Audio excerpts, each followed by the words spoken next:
right, so let's talk about what occurred. Let's go from the top of the card since I don't care what anyone wants. That's what people come for. That is the fight it was.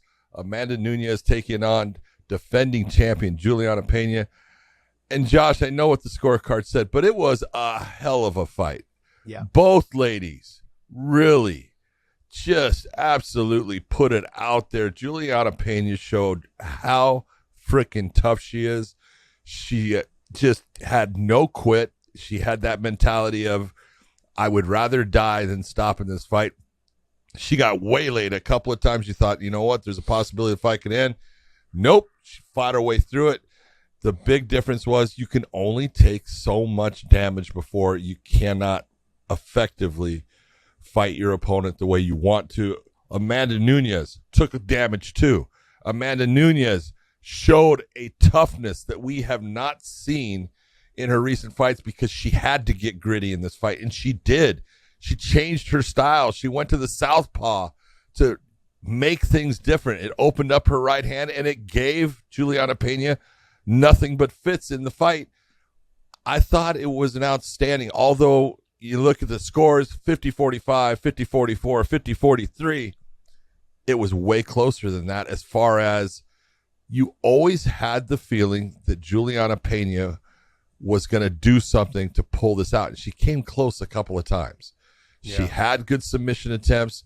She was always in the fight, but Amanda Nunes just showed what she's made of. And she got that belt back, and you got to be impressed with her mentality, the work that she put into, preparing herself, how in a situation where a lot of fighters start to lose faith because they're blasting their opponents and they can't get rid of them, and all of a sudden you see them starting to psychologically lose it. She never did that. She just kept doing what she was doing, changed it up a little bit when she decided to go to the takedown. Great job. Unbelievable. John, it really comes down to, and let me ask you this.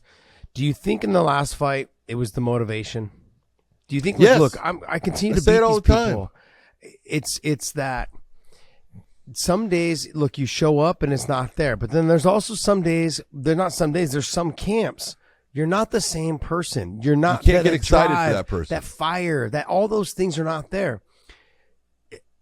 You've seen fighters go through it. You've seen a lot of fighters go, like Jose Aldo was a champ. He hadn't lost in 10 years. Okay. Yep. Cyborg hadn't lost in some ridiculous amount of time. There comes a time where you just get tired. You get tired of beating the same people. You get tired of, you think, okay, look, it's just another one. It's just another one. And eventually one's going to beat you. And Julianna Pena did that the last fight. Yeah. In this fight, you saw I've never seen her this lean. Never seen Amanda Nunes. She looked great. Lean. She looked phenomenal. The fifth round, she had energy. Yep. She took some shots. She delivered some shots. There was times where she took shots, and I saw the look on her face change from smiling to like, oh, shit, I'm still in this fight. I'm not cruising through her, even though I've dropped her 3 times in the second round. I'm not cruising through her. She ain't quitting. And people need to remember that big gash on her forehead, that wasn't from an elbow or anything. That was from a headbutt. They collided heads, I believe, in the 3rd or 4th round. One of them. Blood. Yeah. No, the big one in the middle was from the headbutt, though. Yeah. The other one was from the elbow. Yeah, that's the one where they came together, and you actually saw it. It hurt. Yeah. It hurt Amanda. You could see her stumble from it. So. Yeah, I have a little relationship with headbutts, and refs not seeing. Have you ever felt one of those? I don't know if you have. Just here and there. Really? Yeah. I didn't think that ever happened. They're not trained to you. see those things. It's sad that refs aren't trained to see these things, but it's sad. It's really sad. Julianna Pena, she's tough as nails. We know this. We've always known this. There's no quitting her. I don't want to take anything away from her performance because a lot of it goes towards Amanda Nunes. She came out prepared. She came out ready. She threw a wrench in there with switching southpaw. And when you realize what she did, and the reason why I feel like she did that, she realized that Julianna was planning on wrestling a little bit more. When you take a wrestler who is not somebody who has been training a specific way, having to shoot on a southpaw changes everything. And now it starts making you second guess how you get in on the takedown. If I lose this takedown, what's going to happen? If I don't get the takedown, okay, I just wasted all this energy. Is it worth shooting the takedown? It's changing up the flow of how you were hitting mitts. and how you were hitting your takedowns off of hitting those mitts. There's so much preparation, John, and you know this. It goes into, I hit mitts a certain way based off of someone's stance. And I set up my takedowns that way as well, off of certain things.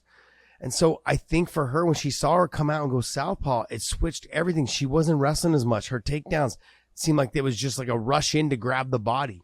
It was. Now, that kind of concerned me a little bit, especially in the third round when she just had no answer for the shots after the second. She came out in the third. Was it the third or the fourth round with all the submission attempts? I thought it was the third. I'm lost with it. Yeah. It could have been either one. I know the second round was all the knockdowns and stuff because I had that as a 10-8 round, but it was, when she threw up the armbar, the one was tight. The fence created a problem for her, and that's just part of the fighting surface, and it happens, and don't complain about it. It is what it is. But I love the fact that she never, ever gave in. Mm-hmm. This is the way I look at it is this. She never relinquished that belt at any moment during that fight. Amanda took it. Mm-hmm. She took it in the end, but Julianna never relinquished it. She was always fighting for it, and I love that about it. Bless me. Ooh. I've continued to say this, is that this is a tough sport. Ooh. And you've got to make adjustments. You got to make changes, especially in a 5-round fight. Julianna made some adjustments, but Amanda countered those adjustments. She went from striking in the first 2 rounds and then to getting the takedowns in the next 2 or 3 rounds. She really made those adjustments on the fly. And the same thing with Julianna. She made the adjustments as well as the time went on. I would have liked to, if I was going to make one critique about Pena, would be after you shot the submission attempts, was trying to sit up and get back to her feet, because there was no way, especially in the 4th and 5th round, I didn't see ways for her. I shouldn't say it. There was no way.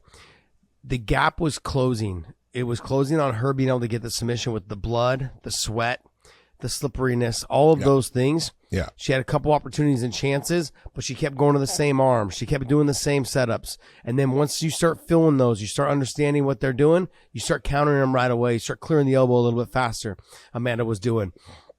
She was doing a great job of that.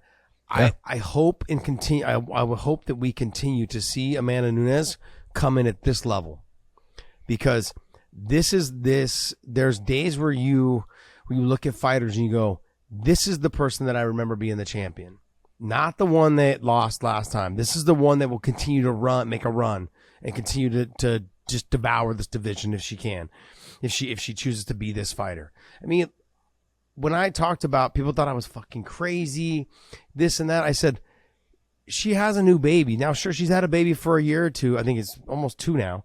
Oh, yeah. But it's like guys, you don't you think just because you have a baby, okay, look, the nostalgia's over after 3 months? Fuck no, it's not. There's that, just getting adjusted, leaving ATT.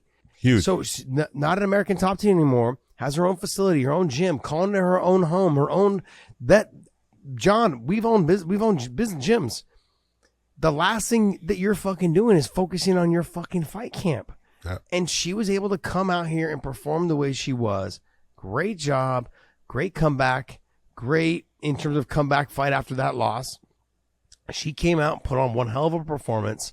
You got to tip your hat to her, man. And I loved what I loved also, John, is she can be what do they call her? The lioness? Yeah. She can be that lion. She can be whatever you want to call her. But every round, she shook Julianna Pena's hand, and they went back to their corners. She's fucking nothing but respect. Yeah. Great fighter. Great person. I've met her a bunch of times. I know you have, obviously. Yeah. But I never really sat and talked with her. Maybe one time, I think years ago. She was fighting. She fought in Strikeforce a long time ago. Like, she is a fantastic fighter. She's a great person. And congratulations to her. She fought a very, very good fight. Very good. But, John, where does she go from here? She's kind of wiped out the division. Do we see her and Valentina again? Go to butcherbox.com/weighing in for free bacon and $10 off on your first order right now. 100% agree.